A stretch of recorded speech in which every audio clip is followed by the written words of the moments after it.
دنیا کا ظالم اور وحشی ترین انسان ہلاکو خان اپنے گھوڑے پر شان سے بیٹھا ہوا تھا۔ چاروں طرف تاتاری افواج کی صفیں کھڑی تھیں۔ سب سے آگے ہلاکو خان کا گھوڑا تھا۔ ہلاکو خان کے سامنے قیدی مسلمانوں کی 3 صفیں کھڑی کی گئیں، جن کو آج ہلاکو خان نے اپنے حکم پر قتل ہوتے دیکھنا تھا۔ پھر وہ ظالم بولا، ان کے سر قلم کر دو، اور جلاد نے لوگوں کے سر کاٹنا شروع کر دیے۔ پہلی صف میں ایک کی گردن کٹی، دوسرے کی گردن کٹی، تیسرے کی، پھر چوتھے کی۔ پہلی صف میں ایک بے قصور بوڑھا غریب قیدی جو اپنے گھر کا واحد کفیل بھی تھا، وہ کھڑا تھا۔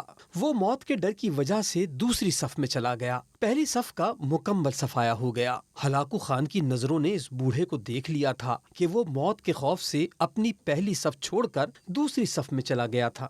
ہلاکو خان گھوڑے پر بیٹھا ہوا ہاتھ میں طاقتور گرز لیے اچھال کر اس سے کھیل رہا تھا، اور مسلمانوں کے قتل کا منظر دیکھ کر اس کھیل سے خود کو خوش کر رہا تھا۔ جلادوں نے دوسری صف پہ تلوار کے وار شروع کیے، گردنیں آن کی آن میں گرنے لگیں۔ جلاد تلوار چلا رہے تھے اور خون کے فوارے اچھل اچھل کر زمین پر گر رہے تھے۔ اس بوڑھے بابا نے جب دیکھا کہ دوسری صف کے لوگوں کی گردنیں کٹ کر اس کی باری بہت جلد آنے والی ہے، تو وہ بھاگ کر تیسری صف میں کھڑا ہو گیا۔ ہلاکو خان کی نظریں بوڑھے پر جمی ہوئی تھیں کہ اب تو تیسری صف آخری ہے، اس کے بعد یہ کہاں چھپنے کی کوشش کرے گا؟ اس بے وقوف بڈھے کو میری تلوار سے کون بچا سکتا ہے؟ میں نے لاکھوں انسان مار دیے تو یہ کب تک بچے گا؟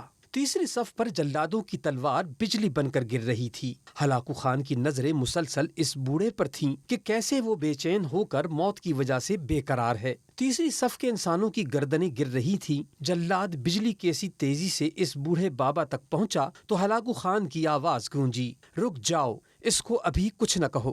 بابا بتا، پہلی صف سے تو دوسری صف میں بھاگ آیا، جب وہ ختم ہوئی تو تیسری صف میں بھاگ آیا۔ بابا اب بتا، پیچھے تو کوئی اور صف بھی نہیں ہے، اب تو بھاگ کر کہاں جائے گا؟ اب تجھے مجھ سے کون بچائے گا؟ اس بوڑھے نے آسمان کی طرف دیکھا اور کہا، میں نے پہلی صف کو اس لیے چھوڑا کہ شاید میں دوسرے میں بچ جاؤں، لیکن موت وہاں بھی پہنچی۔ پھر میں نے دوسری صف کو چھوڑ دیا کہ شاید تیسری میں بچ جاؤں۔ ہلاکو نے گرز کو ہاتھ میں اچھالتے ہوئے کہا کہ بابا، کیسی خام خیالی ہے، یہ کیسی بہکی باتیں کر رہے ہو؟ بھلا تمہیں میری تلوار سے بھی کوئی بچا سکتا ہے؟ بوڑھے مسلمان نے زمین اور آسمان کی ہر چیز کے مالک اس وحدہ لا شریک رب پر بے انتہا یقین کے ساتھ کہا، وہ اوپر والی ذات اگر چاہے تو کچھ بھی ہو سکتا ہے، اور اگر وہ چاہے تو مجھے تجھ سے بچا سکتا ہے۔ کیسے بچا سکتا ہے؟ ہلاکو خان نے اتنے تکبر میں آ کر کہا کہ اس کے ہاتھ سے گرز گر پڑا۔ ہلاکو خان چابک دست، ہوشیار جنگجو اور چالاک انسان تھا۔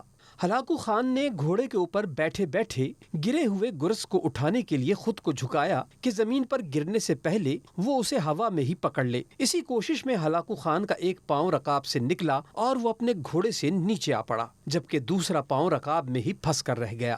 ہلاکو خان کا گھوڑا اتنا ڈر گیا کہ بھاگ نکلا۔ ہلاکو نے خود کو بچانے کی بڑی کوشش کی، لشکر بھی حرکت میں آ گیا، لیکن گھوڑا اتنا طاقتور تھا کہ کسی کے قابو میں نہ آیا۔ وہ ہلاکو کو پتھروں میں گھسیٹ گھسیٹ کر بھاگتا رہا، یہاں تک کہ ہلاکو کا سر پتھروں سے پٹک پٹک کر اس قدر لہو لہان ہو گیا کہ اس کی روح چند ہی منٹوں میں اپنے اس تکبر بھرے وجود کو چھوڑ کر جہنم رسید ہو گئی۔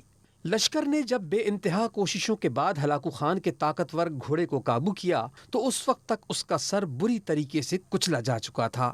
ہلاکو کا لشکر اس بوڑھے بزرگ سے اتنا خوفزدہ ہو گیا کہ لشکر نے اسے جان بوجھ کر نظر انداز کر دیا، اور وہ بابا بڑے آرام اور سکون سے پیدل ہی اپنے گھر کی طرف چل پڑے۔ مظلوم کی آہ سے ڈرو، کیونکہ جب وہ اللہ سے رجوع کرتا ہے تو قبولیت بہت دور سے اس کا استقبال کرنے آتی ہے۔